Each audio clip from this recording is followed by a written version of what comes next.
મોટી ખબર હાલમાં સામે આવી રહી છે। મંત્રીઓના રાજીનામા લઈ લેવાયા છે ઝી 24 કલાક પર। આ એક મોટી ખબર। મુખ્યમંત્રી સિવાય તમામ મંત્રીઓના રાજીનામા લઈ લેવાયા છે। એક મોટી ખબર ઝી 24 કલાક। 16 મંત્રીઓના રાજીનામા લઈ લેવામાં આવ્યા છે। મુખ્યમંત્રી નિવાસ સ્થાને મળેલી બેઠકમાં તમામે તમામ 16 મંત્રીઓના રાજીનામા લઈ લેવાયા છે। તમામ મંત્રીઓ હવે નવેસરથી પોર્ટફોલિયો આપવામાં આવશે। વિસ્તરણ બાદ સીએમએ બેઠકમાં હાઈકમાન્ડના નિર્ણયની માહિતી આપી છે। તમામ મંત્રીઓ પાસેથી રાજીનામા લઈ લેવાયા છે। એક મોટી ખબર હાલમાં સામે આવી રહી છે। જી હા, જે પણ પોર્ટફોલિયો છે એ તમામે તમામ જે મંત્રીઓ જે છે એમના રાજીનામા લઈ લેવાયા છે ને નવી તરીકે આવતીકાલે જે 11:30 વાગે શપથ ગ્રહણ છે એ સમયે તમામ મંત્રીઓ શપથ લેશે। હવે તમામ મંત્રીઓને બંગલા ખાલી કરી દો। 8 દિવસમાં મંત્રીઓને બંગલો ખાલી કરવાનો આદેશ આપી દેવામાં આવશે। રાજીનામા લેવાઈ ગયેલા મંત્રીઓના બંગલો ખાલી કરવાનો આદેશ છે। નવા મંત્રીઓ માટે જૂના મંત્રીઓને પણ ગાડી જમા કરાવવાનો આદેશ છે। સામાન્ય વહીવટ વિભાગે બંગલાઓ ખાલી કરવાની સૂચના આપી દીધી છે। શપથવિધિ બાદ નવા મંત્રીઓને વાહન અને બંગલો અપાશે। તો એક મોટી ખબર। એક સપ્તાહની અંદર મંત્રીઓ બંગલો ખાલી કરવો પડશે।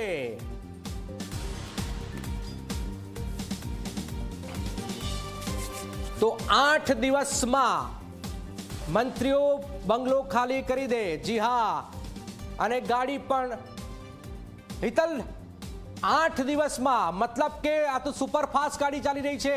જે નવા આવશે એમને શિફ્ટ કરી દો। 8 દિવસો વધુ પિક્ચર પૂરું। હિતલ,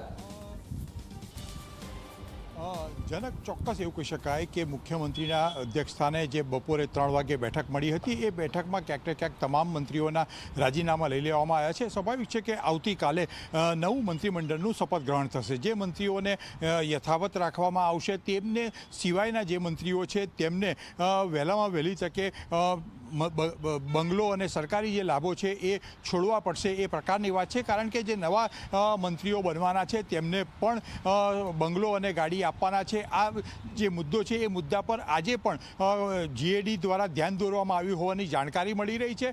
ચોક્કસ જે મંત્રીઓના રાજીનામા લેવામાં આવ્યા છે ત્યારે મુખ્યમંત્રીએ પણ કદાચ એવું કીધું છે। જે પ્રકારના સૂત્રો તરફથી માહિતી મળી રહી છે કે નવા મંત્રીઓ શપથ ન લે, પોર્ટફોલિયો ન ફળવાય ત્યાં સુધી હાલના જે મંત્રીઓ છે એ ધ્યાન રાખશે। કારણ કે અલગ અલગ વિભાગો છે એ વિભાગોની જવાબદારીઓ અત્યારે મંત્રીને સોંપવામાં આવી છે। તેમના રાજીનામા ચોક્કસ લઈ લેવામાં આવ્યા છે, પણ પાર્ટીના જ લોકો છે એટલે ત્યાં સુધી નવા મંત્રીઓ ન આવે અને ચાર્જ ન સંભાળે ત્યાં સુધી એ લોકોએ પોતાના વિભાગનું ધ્યાન રાખવું પડશે। આ પણ એક મોટી બાબત છે। અને જ્યારે નવા મંત્રીઓ આવી જાય ત્યારે ક્યાંય કોઈ મંત્રીઓને સર્કિટ હાઉસમાં રહેવાનો વારો ન આવે એટલે એનું પણ ધ્યાન રાખવાની સૂચના જીએડી આપી હોવાની જાણકારી મળી રહી છે। સ્વાભાવિક છે કે જૂના મંત્રીઓ મકાન જે બંગલો છે એ ખાલી કરે, ગાડી સુપરત કરે, ત્યાર પછી નવાને ફાળવણી કરી શકાય એટલા માટેની આ એક વહીવટી પ્રક્રિયાના ભાગરૂપે જ કહેવામાં આવ્યું છે। ચોક્કસ કે ક્યાંક કોઈ મંત્રીની કોઈ અગવડતા હોય અને એ અગવડતા હોય તો પાર્ટીના જ લોકો છે એટલે થોડો વધારે સમય ચાલશે